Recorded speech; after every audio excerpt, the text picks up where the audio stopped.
Hi there. It's time to have a quick look at the post-pandemic economic prospects. And please try to remember that in economics, we turn Newton's law on its head. What goes down must go up again. So let's have a quick look. We'll have a quick look at some bad news, some news that we probably know already, and then let's move over to the recovery and the pace of recovery. If we look at what happened to our long-term bond yield, now just remember, if the bond yield increases, as it did after the pandemic broke out and the lockdown started, it means that investors are not interested in buying our government debt. I predicted that the time it would drop within 2 months by 300 basis points, which it did. I don't always get it right, but when I do, I try to tell people. Cynics were talking about 14-15% bond yield, so in a nutshell, this is really actually good news. As far as the exchange rate is concerned, I think we know what happened, and you can clearly see on the slide that politics comes into play. The Nene dismissal was bad for us. Ramaphosa's victory was good for us. COVID was bad for everybody, quite frankly. And then there was this crazy volatility, and at the time when everybody was shouting, not everybody, but all these cynics, and there's quite a lot of them, were shouting 2021, 25 rand to the dollar. I said, give it 3 months and it'll be closer to 16 than 20. And I got that one right as well. So we must just calm down. Things are starting to recover. The real effective exchange rate of the rand within the next couple of months will be moving back towards the red line, which is where it should be. In order to preempt questions and queries, yes, I know our debt is increasing. And if you look at this slide, it was just below 60%, our public debt GDP ratio. You can add 20 percentage points to that. Important point to remember now is that you can add between 10 and 20 percentage points to everybody's public debt GDP ratio, including the US, including France. So we're all in this together. The secret here is to understand that interest rates are at a record low everywhere. And that will be one of my closing points, because people will be able to afford credit easier, and that's going to be good for the economy and especially for retail. So our public debt servicing costs also doesn't compare too badly with our peers. I've been told by one of my friends that, following all the chaos surrounding the regulations, that there seems to be a lot of PhDs in Parliament, but that stands for passed high school with difficulty. You can clearly see that some sectors on this slide, Visa UK Consumer Spending Index, some sectors did very bad. I mean, the bottom fell out. Whilst others, food bev, just kept on growing, and that's not going to change.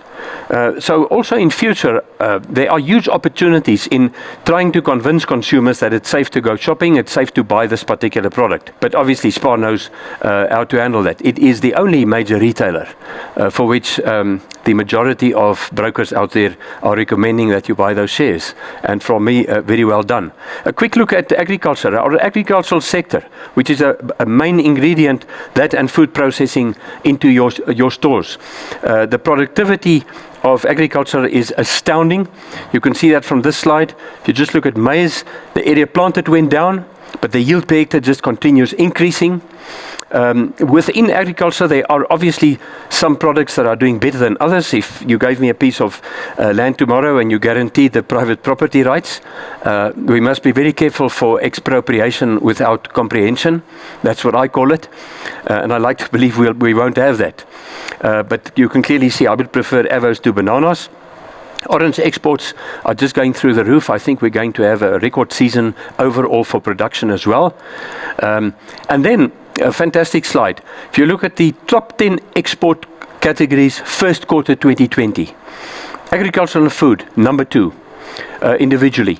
And as a result of our farmers having decided to hell with all the uncertainty, to hell with all the threats about land reform and the useless infrastructure, we'll fix the roads ourselves if we have to. Just look at their export performance. This is magnificent stuff. And this country is feeding Africa. And I don't think I need to tell you that. Food security in South Africa is food security in the whole of SADC. And our government needs to get this message very clearly. You mess with this country's agriculture, and there will be millions of people on this continent that will be hungry on top of those that are as a result of Mugabe's disastrous policies. He has been nominated posthumously for the Nobel Prize for chemistry. Because he changed that country's currency into another substance, and that's quite a remarkable achievement.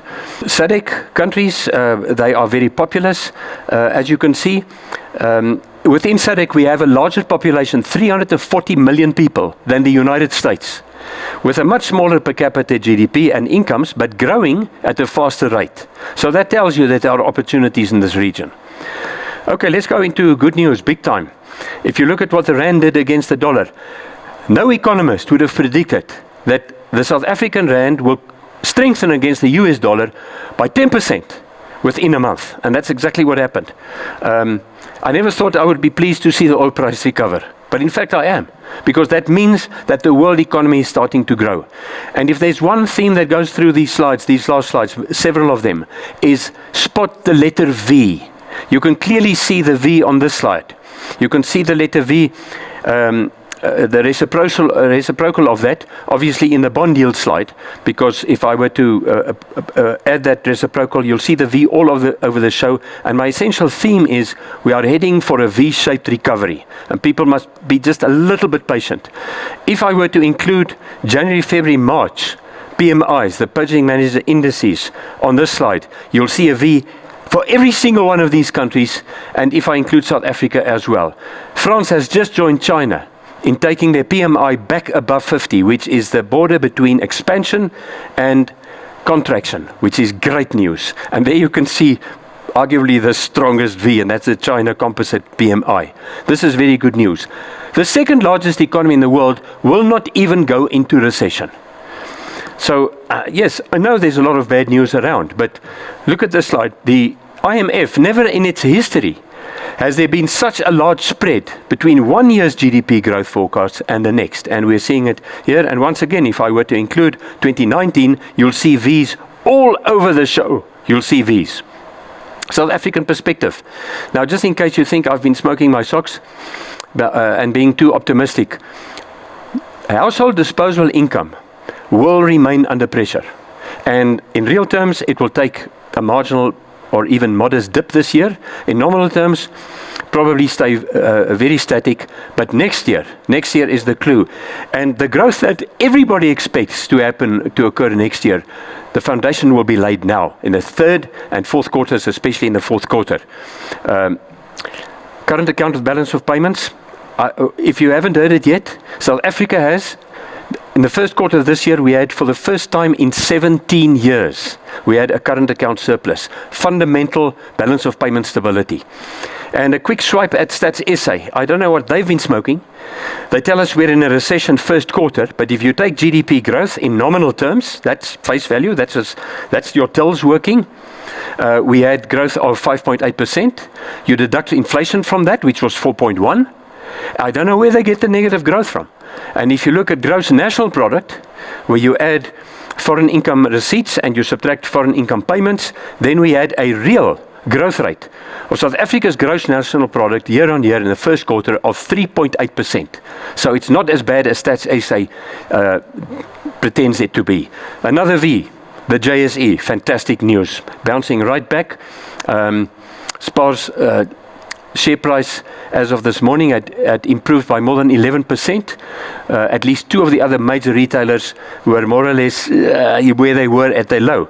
So once again, you're doing something right. Our bond yields are still attractive, so we're guaranteed inflow of foreign funds. Bearing in mind that with these stats, the definition of a statistician, it's a person that will tell you if your feet are in the oven and your head is in the freezer, on average you are quite comfortable. But I wouldn't try that. And this is the cherry in my pack. The lowest prime overdraft rate in history. And don't forget that there is an inverse correlation between lending rates and just about any type of expenditure except staple foods. So on this slide, I've plotted new vehicles. This holds for a lot of other stuff which people buy in your stores. And as far as the forecast for growth in South Africa is concerned, exactly the same trend as with the country forecasts. Everybody expects a recession this year. That's unavoidable. It won't be that deep. Next year, positive growth, pretty solid positive growth. V's once again. I did an exercise with Prof. Ilse Botha. No relation. She was my best student that I ever had 28 years ago at Rau. She was van Rensburg then, but as we say in Afrikaans, sy het reg getrou. She married a Botha, which is not so bad. And we ran an econometric model. We asked the model to tell us what would South Africa's GDP have been today If the real prime rate, prime minus CPI, had stayed at 3%, where it was when John Marcus was governor, and not gone to an average of 5.3, ultimately 6%, with the new hawkish monetary policy committee, where the hell they got those guys from, is beyond me. Our GDP would have been 560 billion rand larger today than it is. That's $500 billion. Don't underestimate the power of low interest rates. We are now in a situation in South Africa where we have the record low interest rates. If the Reserve Bank sends out a message to convince us that interest rates will remain low for a considerable period of time, and there is a good chance that will happen, and government and the private sector get cracking on these 55 major infrastructure projects, which doesn't need treasury finance. This is private sector finance. And if they do not effect expropriation without compensation, which I really don't believe they will, Agnes agrees with me on that, then we are bound to start recovering very fast. We have already, according to Old Mutual's research, we are back at over 80% of our capacity. That aligns with our own research. I leave you with words of wisdom spoken 400 years ago by Francis Bacon. A wise man, and I'd like to add, and woman, will make more opportunities than he or she finds. Thank you very much.